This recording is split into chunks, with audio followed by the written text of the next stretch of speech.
Fala, galerinha, a aula de hoje vai ser sobre continuidade, tá? Esse aqui vai ser o último tópico que vai ser trabalhado dentro da parte de limites, tá certo?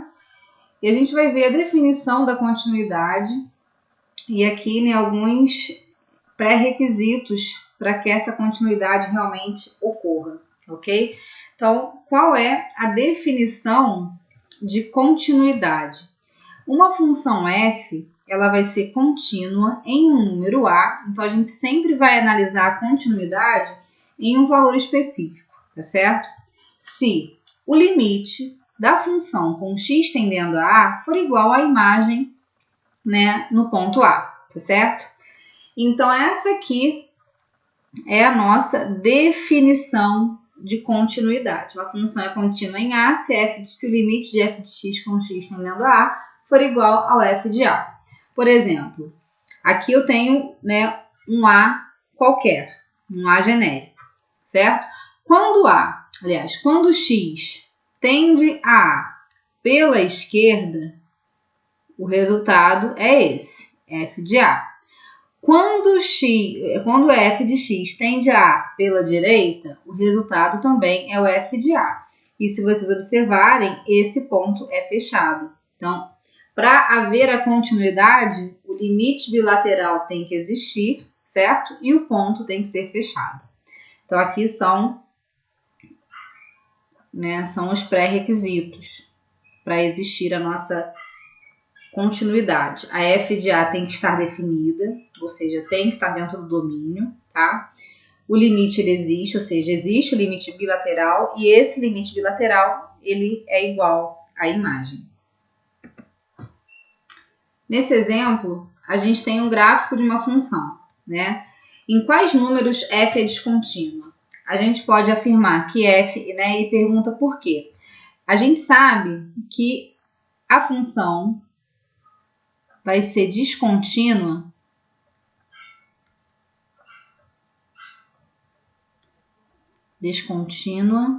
em x igual a 1.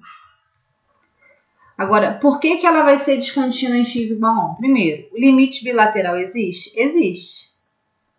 Tá? Existe limite bilateral. Porém, né, f de 1 não faz parte do domínio, que não existe imagem para 1. Então, f de 1 não está definida.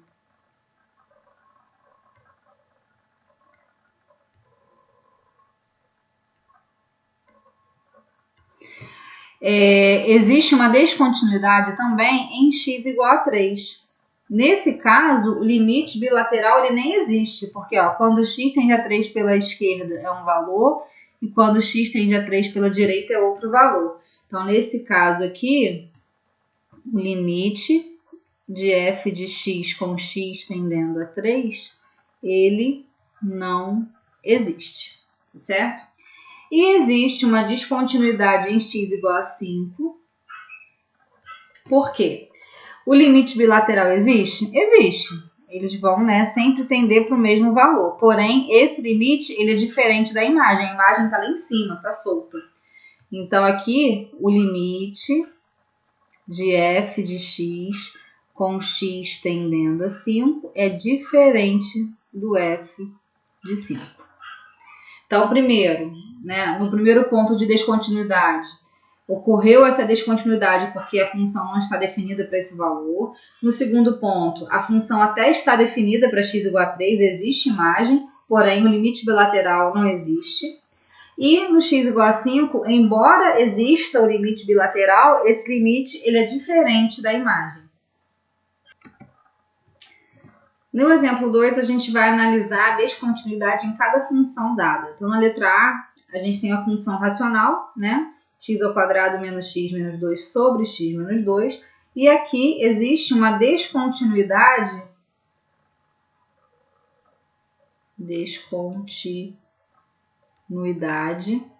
em x igual a 2. Né? Já que o domínio tem que ser diferente de 2, tá?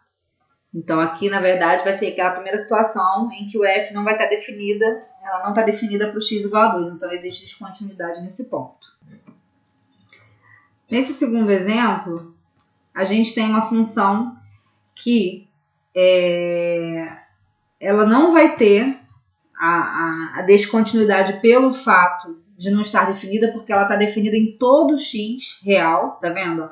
Aqui a gente tem a sentença para todos os valores de x diferentes de zero, e como x não pode ser zero nessa sentença, ele atribuiu uma imagem para o x igual a zero, ou seja, ele dá, né, um resultado, ele atribui uma imagem para o x igual a zero. Então, embora x esteja, x não, né? F de x esteja definida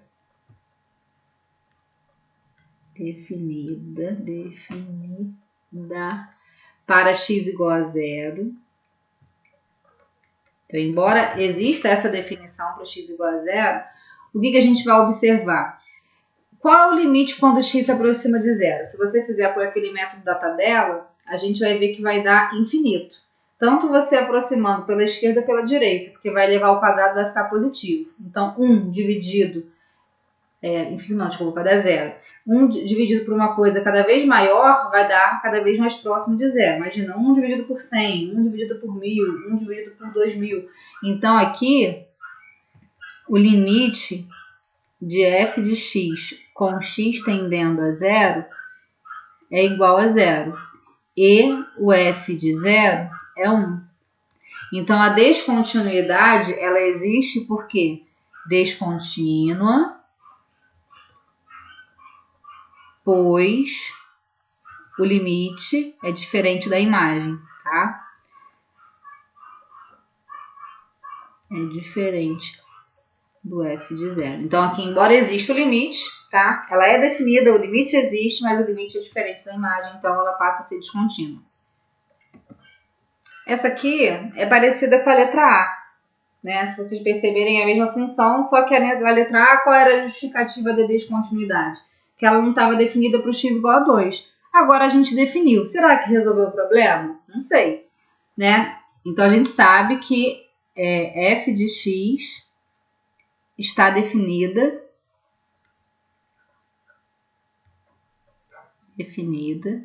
para x igual a 2. O que eu tenho que analisar agora? Qual é o limite de f de x, ou seja, de x ao quadrado menos x menos 2 dividido por x menos 2 com x tendendo a 2. Eu tenho que calcular esse limite e ver se o resultado desse limite é igual à imagem, tá? Como é que a gente resolve esse limite? Né? A primeira opção é sempre tentar substituir o x. Só que quando eu substituo o x, vai dar 0 sobre 0. Então, já sabe que não vai ser pelo método da substituição a princípio. Então, eu tenho que fatorar essa parte de cima. Como que se fatora uma equação do segundo grau? Você resolve a equação, tá, gente?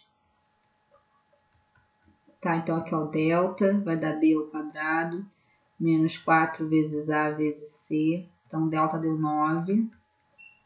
Então, x é igual a menos b, mais ou menos raiz de delta sobre 2a. Então, são dois valores, 2 e menos 1. Então, sempre você vai colocar essa forma fatorada, vai ser x menos a primeira raiz, então vai ficar x menos 2, e x menos a segunda raiz, vai ficar x menos menos 1, vai dar x mais 1. Tá vendo? Quando eu faço a forma fatorada, a gente consegue eliminar o nosso problema, que era o denominador. E aí basta calcular o limite, né, de x mais 1 com x tendendo a 2. Posso substituir agora por 2? Pode. Quando x for 2, 2 mais 1 vai dar 3. Existe descontinuidade? Sim. Vai continuar existindo porque o limite, né, de f de x com x tendendo a 2 é diferente do f de 2. Tá? Por quê? O f de 2 é 1. Tá? Então, como o limite ficou diferente da imagem, existe a descontinuidade. Esse exemplo aqui, ele foi colocado para a gente relembrar o cálculo do limite. Aí você vai falar, professora, como é que eu vou fatorar alguma coisa aqui? A gente nunca começa pela fatoração, a gente sempre tenta primeiro realizar a substituição. Se não der problema na substituição, basta você substituir mesmo. Então, esse limite, vê se não dá para fazer a substituição por x menos 2. Ó, vai ficar menos 2 ao cubo mais 2 vezes menos 2 ao quadrado menos 1. Isso tudo sobre... Ficou torto, né? Continuou, mas eu vou deixar. 5 menos 3 que multiplica menos 2. Menos 2 ao cubo dá menos 8. Menos 2 ao quadrado vai dar 4. Vezes 2 dá 8. Menos 1. E menos 3 vezes menos 2 vai dar 6. 5 mais 6 dá 11. 8 menos 8, 0. Menos 1 vai dar menos 1 sobre 11. Deu para substituir? Deu. Então, esse é o resultado do limite. E para encerrar essa parte da continuidade, a gente vai falar de um teorema muito importante no cálculo, né, diferencial integral, que é o TVI, Teorema do Valor Intermediário, ou também conhecido como Teorema do Sanduíche, tá?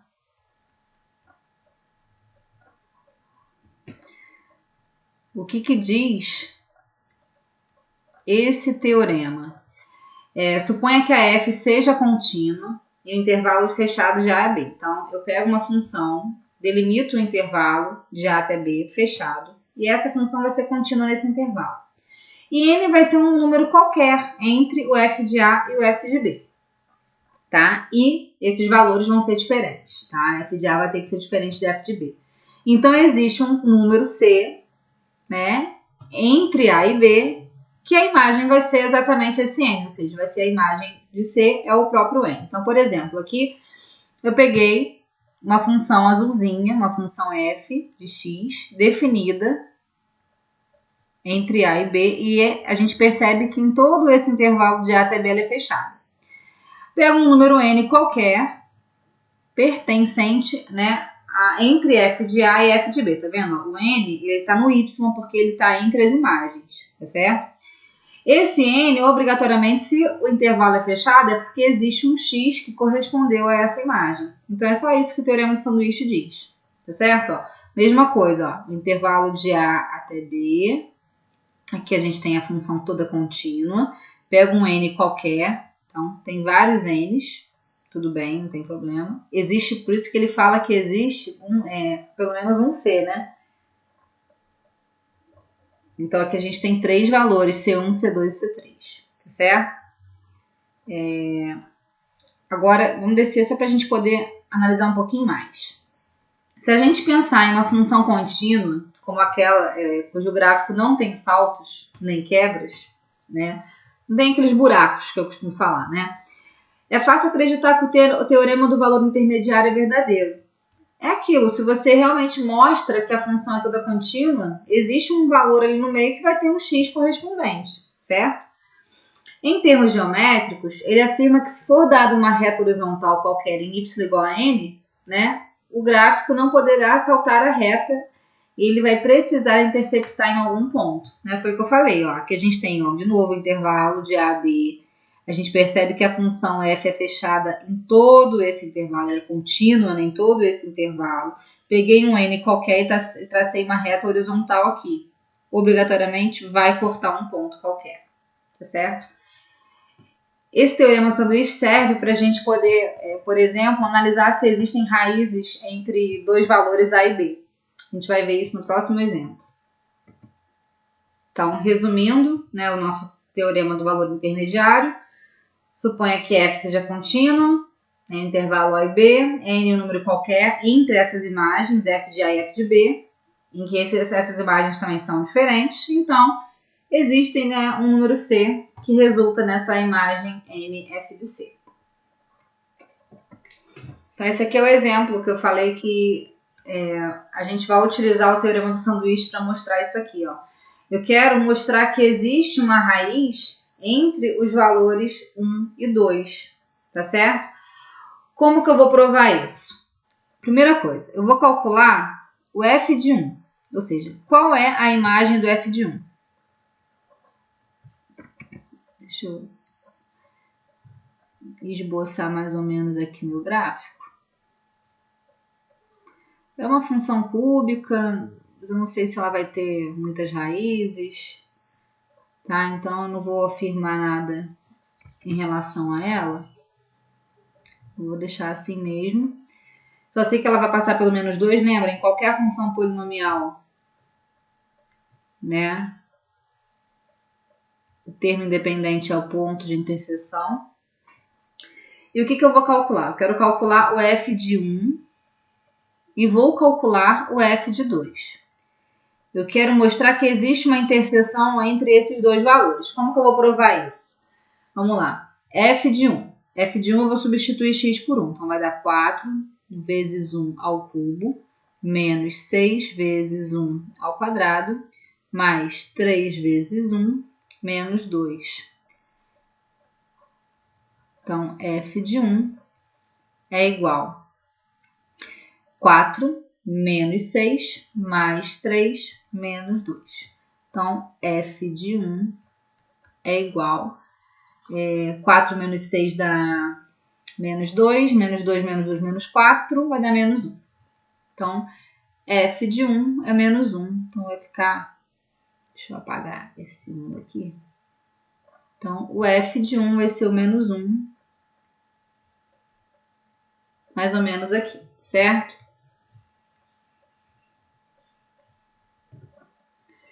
Deixa eu apagar esse 2 aqui de baixo. E deixa eu escrever aqui menos 1.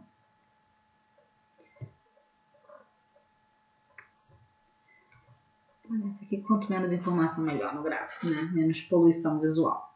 Agora eu vou calcular o f de 2, tá? Aí você fala, professora, ainda não estou entendendo onde que vai chegar no teorema do sanduíche. Ó, esse daqui é o f de 1, certo? Tá aqui embaixo. Vamos ver quem é o f de 2. Vou substituir x por 2, então vai dar 4 vezes 2 ao cubo, menos 6 vezes 2 ao quadrado, mais 3 vezes 2, menos 2. Então, quem é o f de 2? 2 ao cubo dá 8. 4 vezes 8, 32. 2 ao quadrado, 4. 6 vezes 4, 24.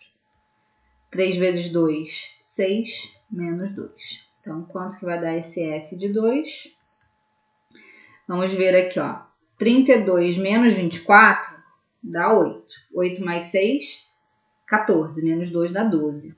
Opa! Olha só onde vai estar o meu f de 2. Lá em cima. Vamos... Tá? Então, aqui, ó, seria o meu f de A e aqui seria o meu f de B.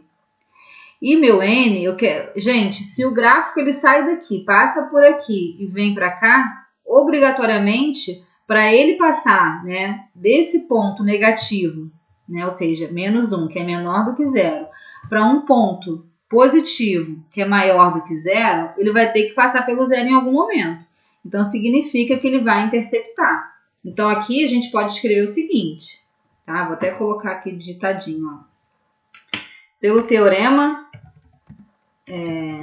do valor intermediário, a gente vai escrever bonitinho, né? Deixa eu só aumentar essa fonte aqui que está muito pequenininha. Então, ó, pelo teorema do valor intermediário,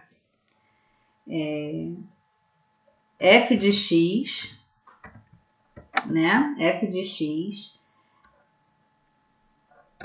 é contínua